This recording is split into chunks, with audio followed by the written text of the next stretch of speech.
राहुल की बीवी नंदिनी और उसकी माँ विमला उससे बहुत ज़्यादा प्यार करती थी, लेकिन वो दोनों सास बहुएं आपस में राहुल के पीछे लड़ती थीं।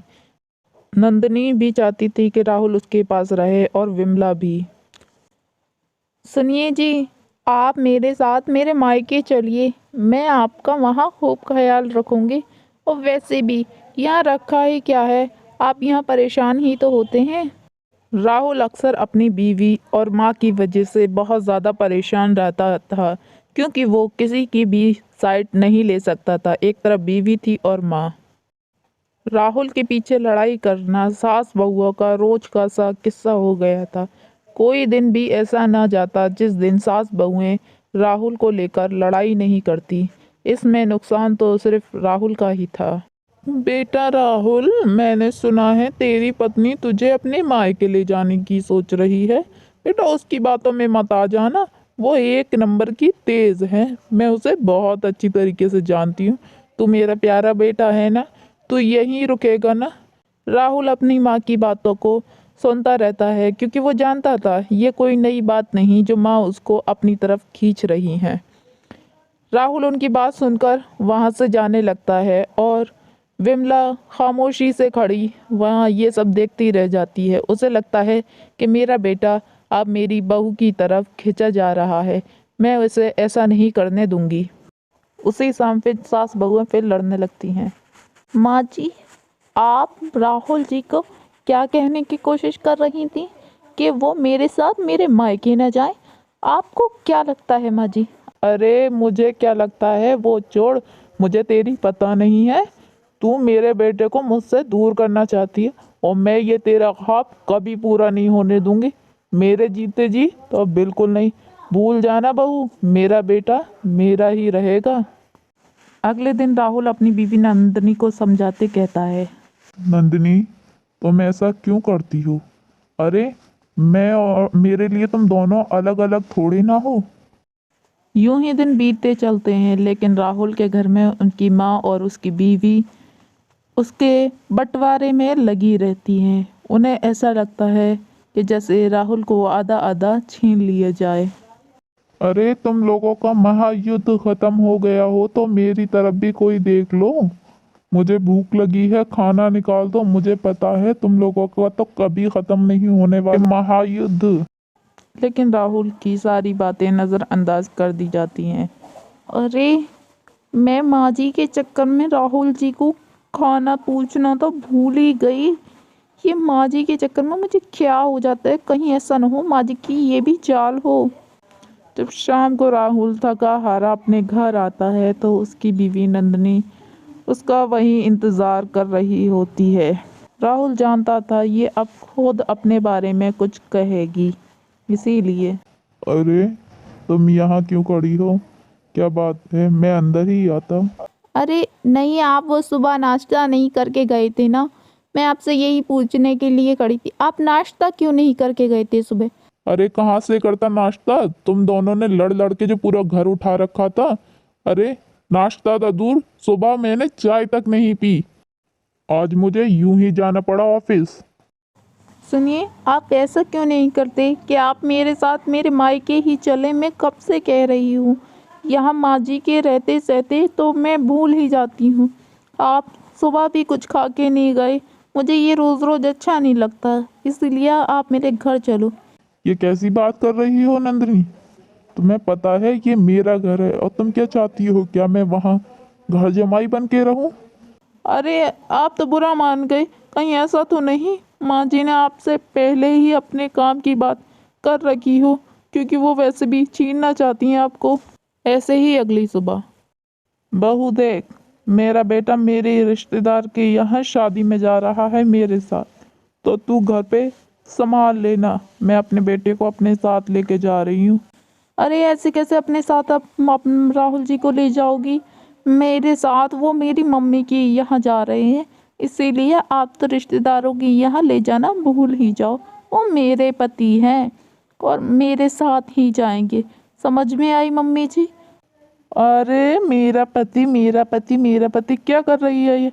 वो मेरा बेटा है और मेरे साथ ही जाएगा। तूने उससे शादी क्या कर ली? क्या मेरा बेटा ही खरीद लिया? नहीं, मेरा बेटा मेरे साथ ही रहेगा और हमेशा रहेगा। मैं तुझे दिखा के रहूंगी।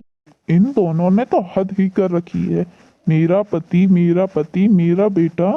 अरे, ऐसा लगता है जैसे पूरी दुनिया में भगवान ने मुझे ही अकेला इंसान बनाया है।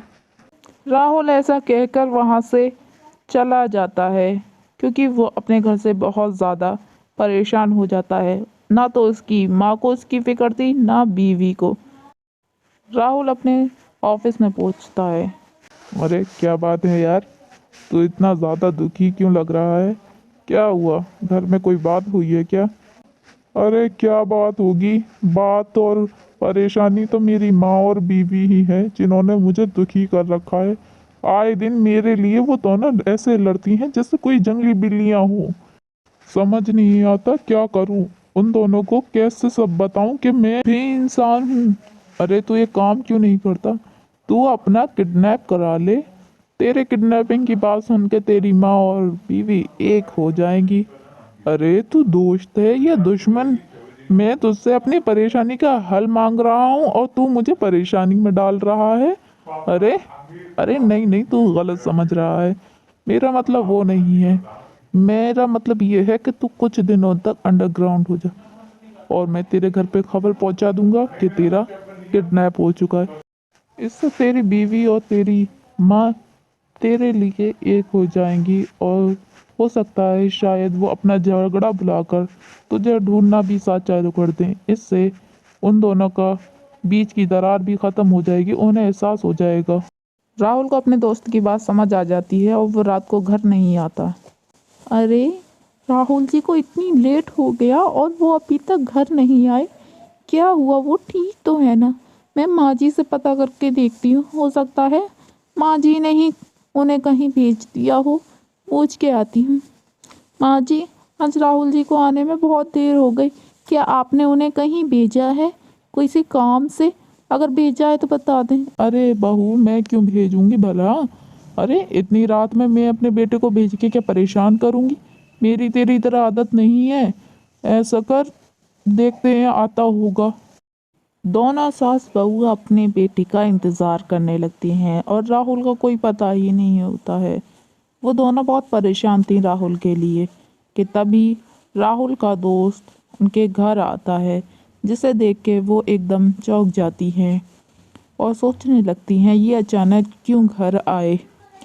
तभी राहुल घबराते हुए बोलता है। आंटी जी, आंटी जी, आपको पता है राहुल को कुछ लोग उठाकर ले गए। अरे बेटा, ये कैसी बात कर रहे हो? राहुल को कोई उठा के ले? नहीं नहीं नहीं, ऐसा नहीं हो सकता। मेरे राहुल जी को कोई नहीं उठा के ले जा सकता। आप झूठ बोल रहे हैं ना? ऐसा नहीं हो सकता। क्या ऐसा नहीं हो सकता बहू?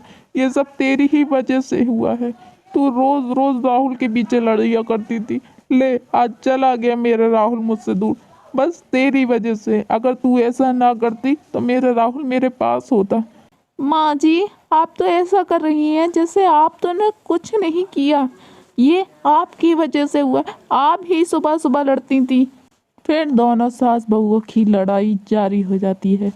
वो दोनों तो आपस में एक दूसरे को ऐसे ऐसे सुनाती हैं जैसे मानो कोई कड़ी दुश्मन हो।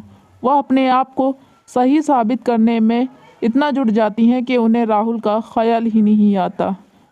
फिर राहुल का दोस्त विवेक अपने घर आता है, जहाँ पर राहुल उसका पहले से ही इंतज़ार कर रहा होता है। उसे मालूम था कि राहुल किस बात के लिए यहाँ पर खड़ा है। राहुल, मुझे लगता है कि अब तुझे अपने घर ही रहना चाहिए, क्योंकि तेरी माँ और बीवी पे तो तेरे किडनैप होने की खबर से भी कुछ असर नहीं पड़ा। उन्हें तो इस बात से ही फर्क नहीं पड़ता, वो तो अब भी लड़ रही हैं। मैं जानता था मेरे दोस्त, ये दोनों कभी नहीं सुधरेंगी।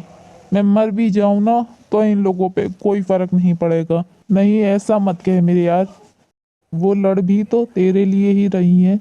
शायद वो दोनों ही तुझसे बहुत ज़्यादा प्यार करती हैं। मुझे लगता है कि अब तुझे घर जाना चाहिए। राहुल अपने दोस्त के समझाने पर घर जाने का फैसला करता है, लेकिन उसे फिर भी बहुत दुख होता है। शाम को राहुल अपने घर आ जाता है, जिसे देखकर उसकी बीवी और माँ बहुत ज़्यादा खुश होती हैं, उन्हें बहुत ही ज़्यादा। अरे आप आ गए। हाँ बेटा, तू आ गया, अच्छा कि। लेकिन बेटा, किडनैपर ने तो फ़ोन भी नहीं किया और तुझे यूं ही छोड़ दिया। हाँ जी, ऐसा क्यों हुआ? आप ऐसे ही कैसे आ गए? क्यों, मेरे आने की खुशी नहीं हुई तुम दोनों को? होती भी कैसे, एक दूसरे को जिम्मेदार ठहराने में तुम इतने इतने ज़्यादा खो गए कि तुम लोगों को मेरा ख्याल भी नहीं आया। मुझे किसी किडनैपर ने नहीं उठाया, लेकिन उठा लेते तो ज़्यादा बेहतर रहता, कम से कम तुमसे जान तो छूटती। हर रोज़ ऐसे ही इंटरेस्टिंग कहानी देखने के लिए चैनल को सब्सक्राइब करें और बेल आइकन दबाना ना भूलें, जिससे हर रोज़ हम आपके लिए नई नई कहानियाँ लाते रहें।